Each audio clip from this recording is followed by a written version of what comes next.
I feel like I can't see them, and if they look through my windshield, they could probably, or through the window, they could probably see me.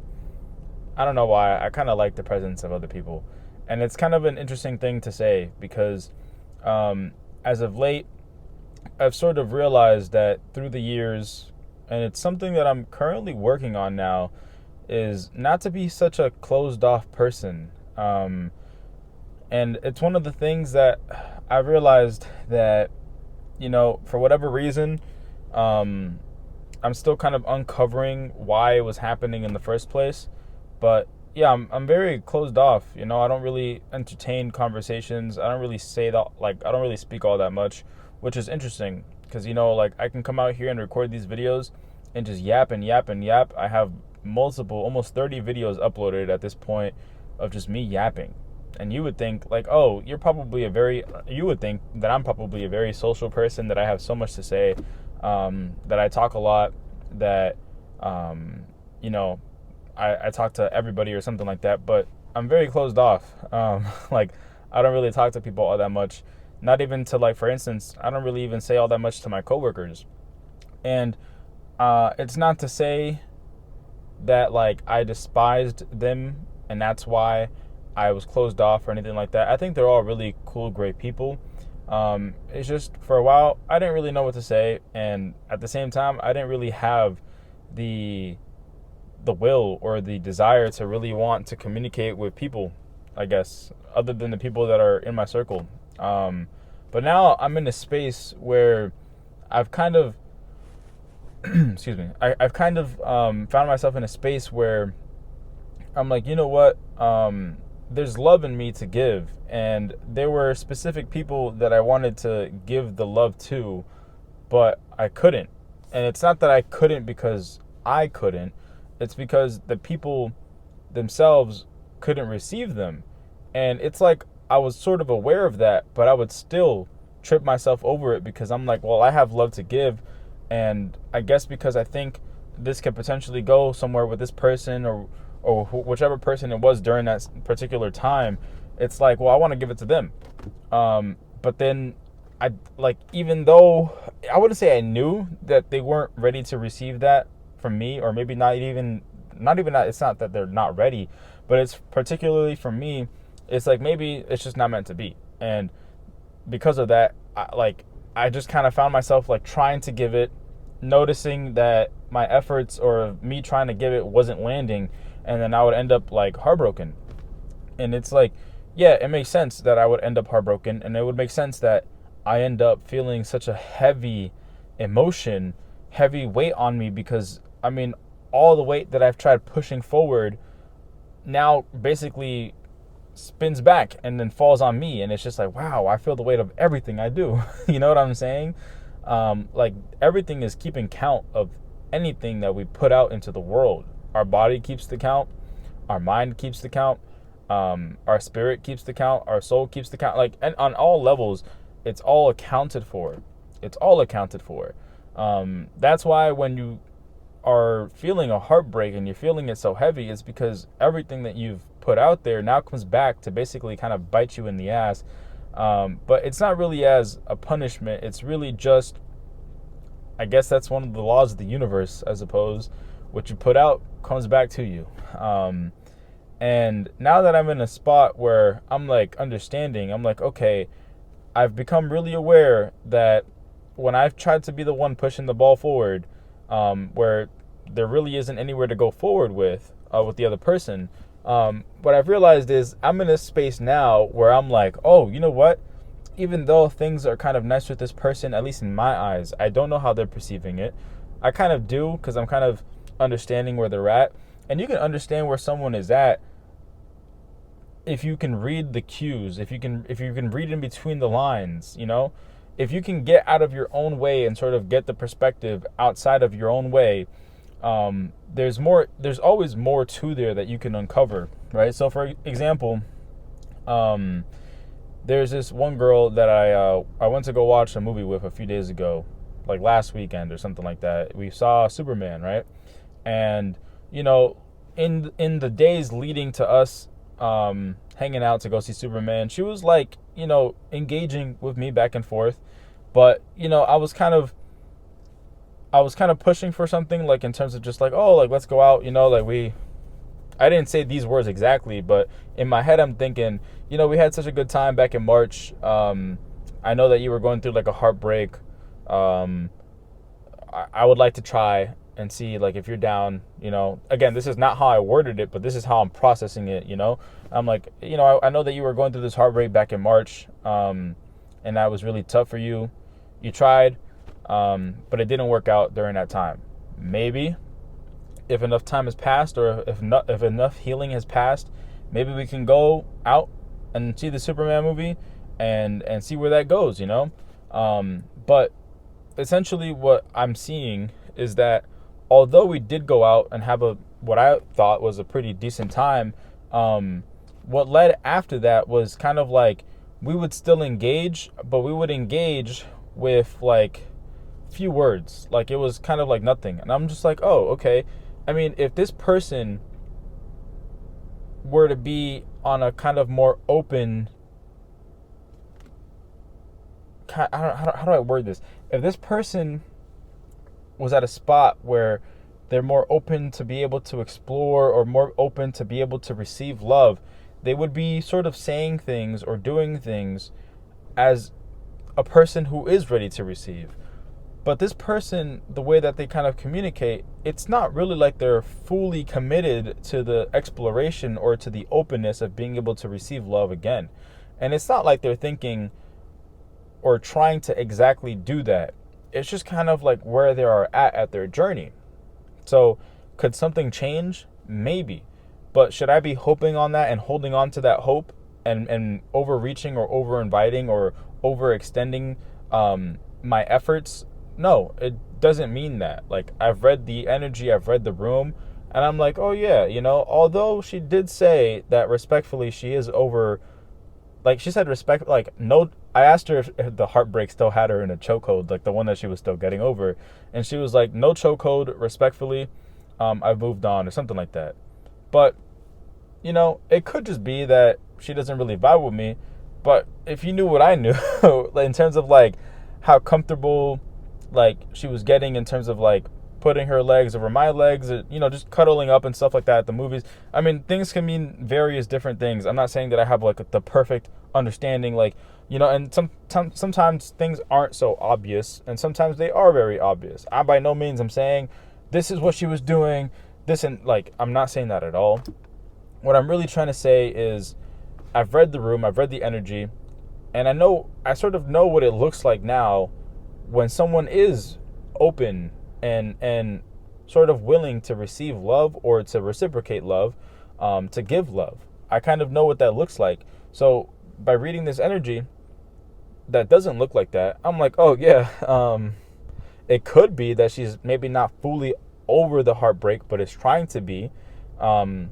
And this is sort of like where I'm really at in terms of, again, I spoke about it in the video that I recorded last night. I hold no resentment. I hold no ill will. I hold nothing against any person that I've had any experiences with, because I understand that nothing that they do is a personal target. Like, I'm not a target for them.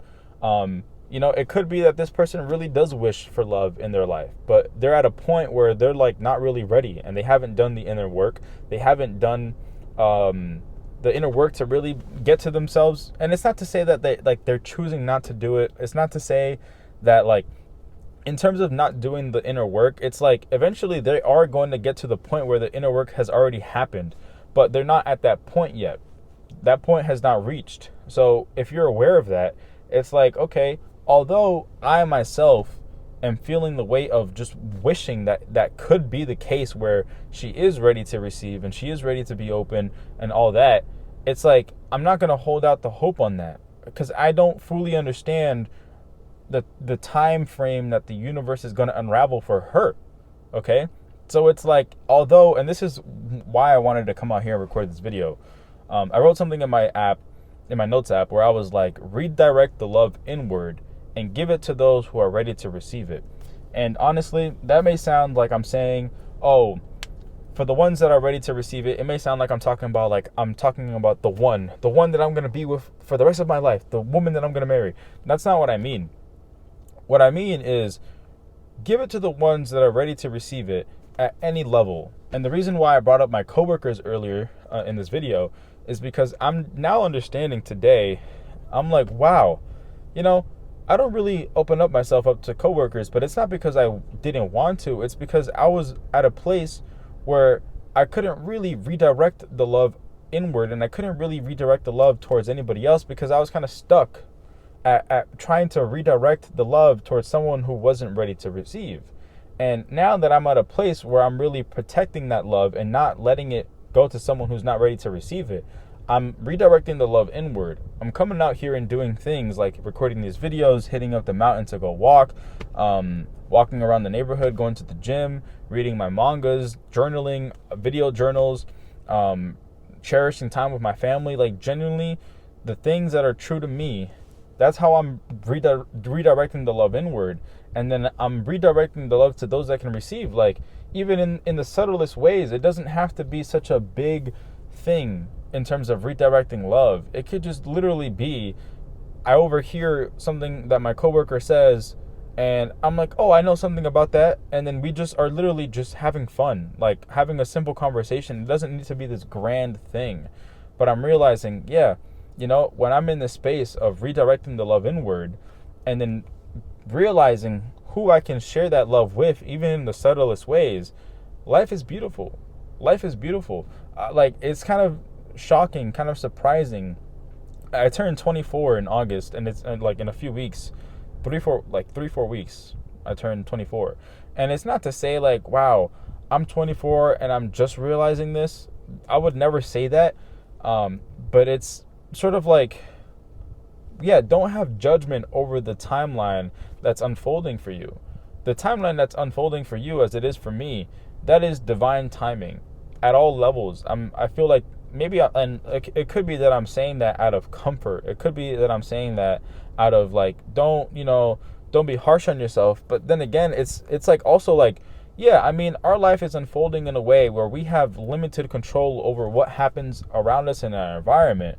But when we do realize that for some of the things that we have experienced in terms of the pain, in terms of the suffering, there are some things, not all of them, but there are some things where the pain and suffering that we have experienced has been pain and suffering that we have inflicted upon ourselves. And again, that's not going to be true in every single case. Not at all. That's not how the world works. There's balances. But when I myself am now finding myself in a spot where I'm aware, like, wow, in every heartbreak that I've experienced, the pain and suffering that I felt in the aftermath, those were things that I was inflicting upon myself.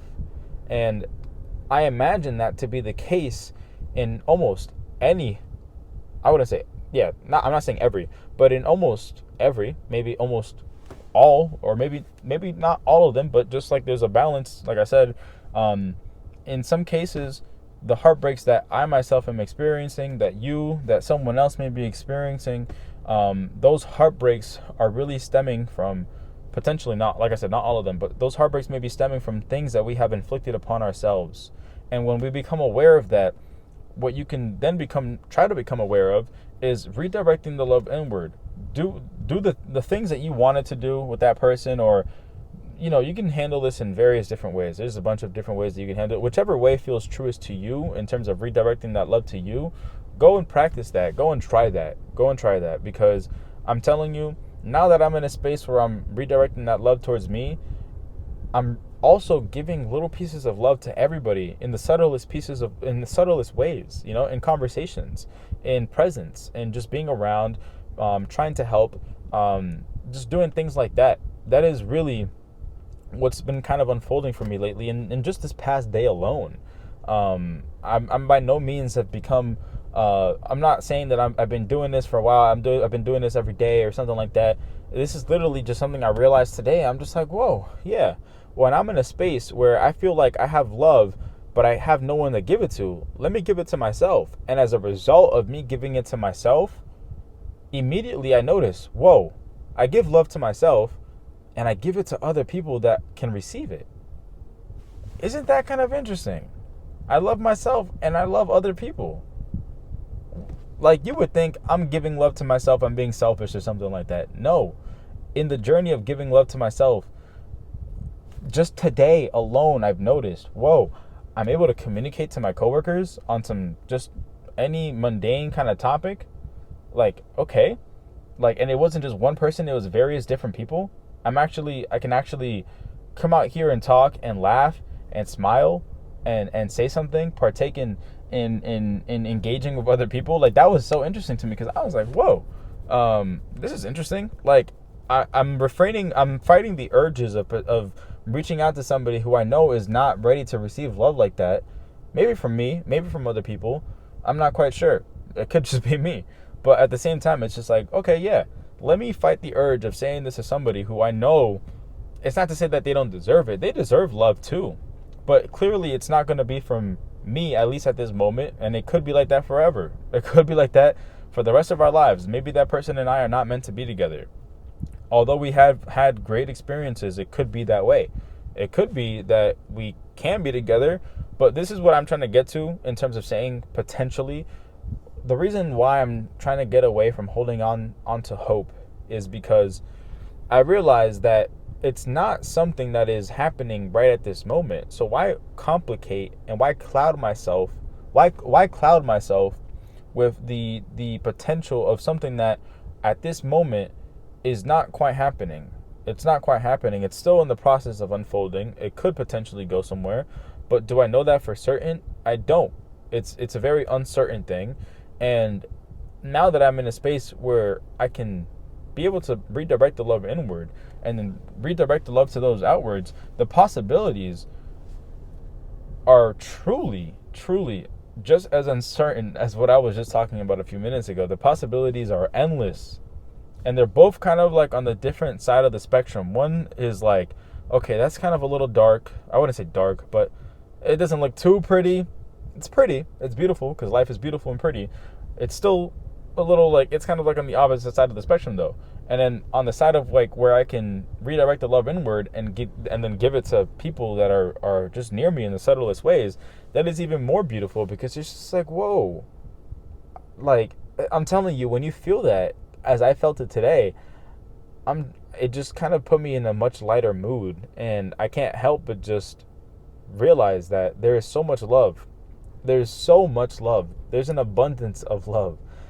It's always there. It just depends on where we're at our point of this journey of this life unfolding in front of us, in front of our very eyes, you know? So yeah, you know, because I was going through TikTok and I came across TikToks again, and someone was like the goodbye theory, and then I was seeing like comments of people being like, it shouldn't be real that you can experience something so intense or so impactful with somebody just for you to go back to like being strangers. And yeah, it does suck. I by no means am saying that it doesn't suck, and I by no means am not saying that don't feel the pain, don't feel this, don't feel that. But there's more to this. There is more to this. What I'm saying is, listen, feel the pain, feel the tears, shed the tears, say what you want to say, cry however much you want to cry, but just know, and you don't have to fully know this, but you can have it as like a reminder or something like that. It's not a full stop, by no means. There's more to this, and when you get to see the more, you'll know what I'm talking about. It's a very beautiful thing, okay? I'm going to head home now and get my ass into bed. Now go enjoy your life, and I really do mean that. That's it. There's another car pulling up out of nowhere. Must be some sort of like meetup going on here or something like that. I don't know.